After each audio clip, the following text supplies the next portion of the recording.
अगर आप भी एनिमे लवर हैं और अच्छे एनिमीज देखना चाहते हैं तो आप बिल्कुल सही जगह पर आए हैं। तो हेलो फ्रेंड्स, मैं आपकी दोस्त सोनी। मैं यहाँ आपको बेहतरीन और लाजवाब एनिमीज बताने वाली हूँ और कुछ मूवी बताऊंगी जिसे देखकर आप यही कहेंगे थोड़े से और बता दीजिए। चलो तो यार, आगे वीडियो शुरू करने से पहले वीडियो को एक लाइक और सब्सक्राइब कर। चलो तो यार, हमारा पहला जो एनिमी है वो सोलो लेवलिंग, जो एक डार्क फैंटेसी एनिमी है। अगर आपको डार्क फैंटेसी एनिमीज देखना पसंद है तो आप ये वाला एनिमी जरूर देख सकते हैं। इस कहानी में बताया गया है, इसकी जो स्टोरी है वो हमारी एक लड़की के बेस पे है, जिस लड़के का नाम है जुनवो, जो कि एक बहुत ही वीक हंटर होता है। और इस कहानी में हमें देखने को मिलता है कि जो हमारी दुनिया के जो गेट है ना वो खुल चुके हैं, जो मॉन्स्टर्स की दुनिया को हमारी दुनिया से जोड़ते हैं। और उनको खत्म करने के लिए ना कुछ हंटर्स होते हैं, अलग अलग पावर लेवल के होते हैं। जो सुन जिनवो है वो दुनिया का सबसे कमजोर ई रैंक हंटर होता है। उसको ई रैंक हंटर कहा जाता है। वो बहुत ही ज्यादा कमजोर है, लेकिन एक दिन पता नहीं क्या होता है, वो एक मिस्ट्री सिस्टम से कनेक्ट हो जाता है जो उसको लेवल अप करने की पावर देता है। अब जुनवो एक ओवर पावर्ड हंटर बन जाता है। जो मॉन्स्टर्स होते हैं ना, जो बहुत ही ज्यादा हाई लेवल के मॉन्स्टर्स और ओवर पावर एनिमीज होते हैं, उनको हराकर सबसे स्ट्रॉन्ग बनने का सफर तय करता है। अब इस एनिमी को देखने का यही एक मेन मोटिव है कि वो इस तरह से अपना सफर तय करता है। हाँ तो फ्रेंड्स, हमारा जो दूसरा एनिमी है वो डीमन स्लेयर। डीमन स्लेयर कहानी है तांजीरो, एक मेहनती और अच्छे दिल रखने वाले लड़के जो अपनी फैमिली के साथ रहता था। एक दिन जब वो शहर से वापस आता है ना, तो वो देखता है कि उसकी पूरी फैमिली को डीमंस ने खत्म कर दिया। लेकिन बस जो उसकी जो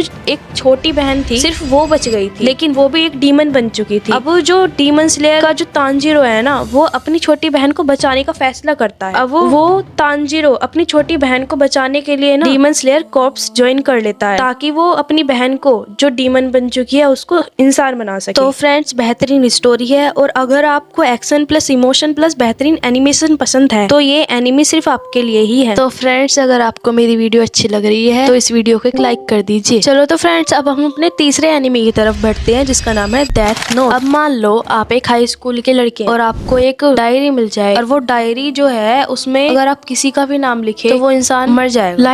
लाइट यागामी एक हाई स्कूल का लड़का है जिसको एक रहस्यमय डायरी मिलती है जो मृत्यु के देवता रियोक द्वारा गिराई गई होती है। और लाइट को ये डायरी मिलती है और वो फैसला करता है कि वो दुनिया से सारे बुरे लोगों को मिटा दे। वो ये फैसला करता है। अब जो लाइट है ना, अब वो अपने आप को किरा नाम दे देता है। अब वो चाहता है पूरी दुनिया उसको किरा नाम से जाने। अपना असली नाम वो किसी को भी नहीं बताता। वो चाहता है कि वो एक अपराध मुक्त दुनिया बना दे और उस दुनिया का देवता बन जाए। वो चाहता है कि मैं उस दुनिया का भगवान हूँ। अब धीरे धीरे लोग खत्म हो रहे हैं, बुरे लोग मरते जा रहे हैं। अब लोग सोच रहे हैं कि ऐसा कैसे हो रहा है। अब जो पुलिस है वहाँ की, अब वो पुलिस वहाँ की एक जासूस को लेकर आते हैं जिसका नाम एल होता है। और अब जो एल है ना, वो बहुत ही ज्यादा शातिर दिमाग का, बहुत ही ज्यादा तेज जासूस होता है, और वो लाइट के पीछे पड़ जाता है। अब लाइट और एल के बीच में चूहे बिल्ली का खेल शुरू हो जाता है। एक फेमस मॉडल जिसका नाम मीसा होता है, वो किरा की ना बहुत ही बड़ी फैन होती है, और वो जो लाइट है, मतलब किरा जो लाइट है, वो उसको पसंद भी करने लगती है। अब इस एनिमी में यही बताया गया है, क्या कोई इंसान न्याय को अपने हाथ में ले सकता है? और अगर ले भी सकता है तो जो किरा ने किया, वो अपने आप को जो भगवान मानने लगा था, क्या वो सही था? तो फ्रेंड्स, मैं आपको ये एनिमी जरूर रिकमेंड करूंगी देखने के लिए, क्योंकि इसके अंदर बहुत से इमोशनल सीन्स भी हैं जो सच में बहुत अच्छे हैं। तो फ्रेंड्स, अब हम अपने फोर्थ एनिमी की तरफ बढ़ते हैं, जिसका नाम है वन पीस। वन पीस में मंकी डी लूफी एक कैरेक्टर है जो एक बहुत ही जिंदा दिल और बहादुर लड़का। इस एनिमी में उसकी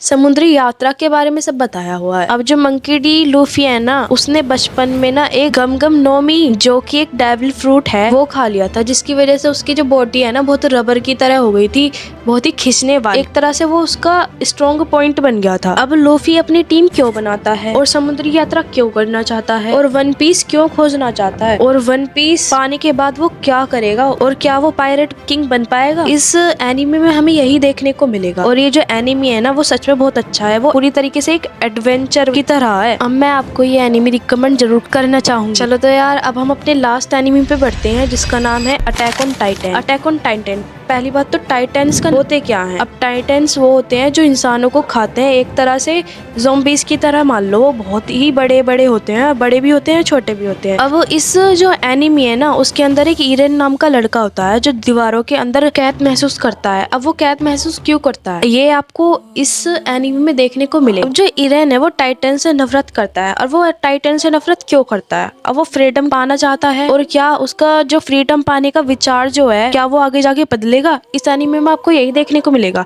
ये एनिमे का मेन मोटिव है फ्रीडम। ये इमोशनली मेंटली टच करने वाली एनिमी है।